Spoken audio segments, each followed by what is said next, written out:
Hayalan di Palu, hayalan di Palu, bertalu-talu, bertalu-talu,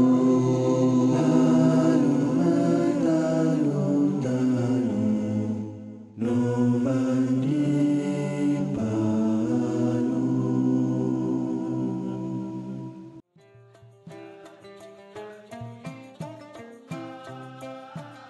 Okay, so position saya dalam kumpulan 22 Day Purba dan Nobat adalah Awak-Awak.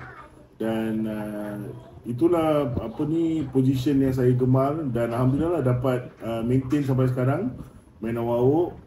So alhamdulillah lah masih bertenaga untuk band Awak-Awak sampai sekarang.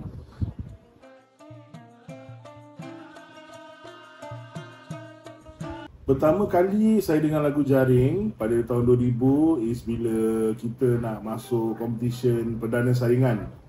Dan lepas tu first time jugalah saya jumpa Koki. Dia juara untuk kumpulan saya pada tahun tu untuk competition perdana. So first time bila dia ajar lagu tu kan, so kita sebagai orang lama kan, kita tahu ni lagu boleh pergi lah.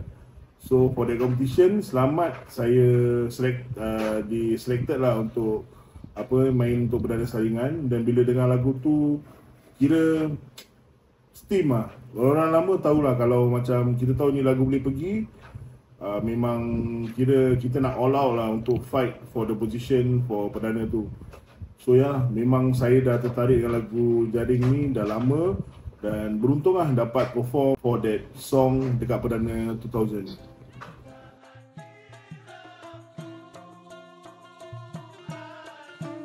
So pengalaman bila rekod balik lagu Jaring ni, saya rasa terharu lah pasal dipanggil balik untuk menjadi tenaga Awak-Awak untuk lagu Jaring ni.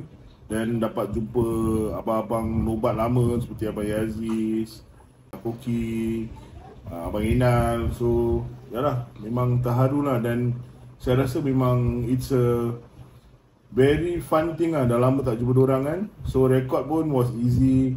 Kita banyak ketawa-ketawa, banyak walaupun ada banyak salah ke, tak ada ke, memang it was fun lah. So the recording process was very fun lah.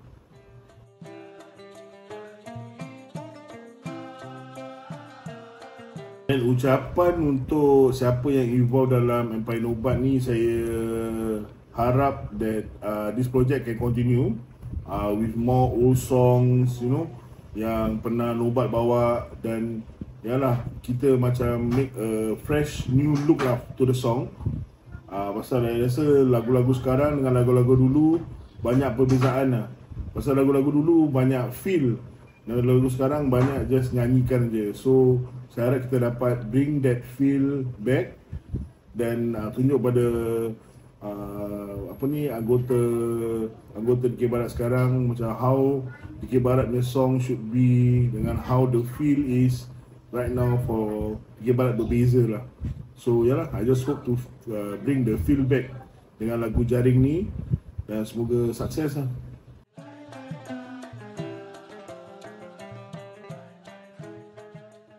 Harapan untuk projek Empire Nobat ni, saya harap ia berkekalan dengan banyak lagi lagu, banyak lagi recording, dan maybe kita boleh buat nafas baru to the old songs yang kita pernah bawa sama-sama.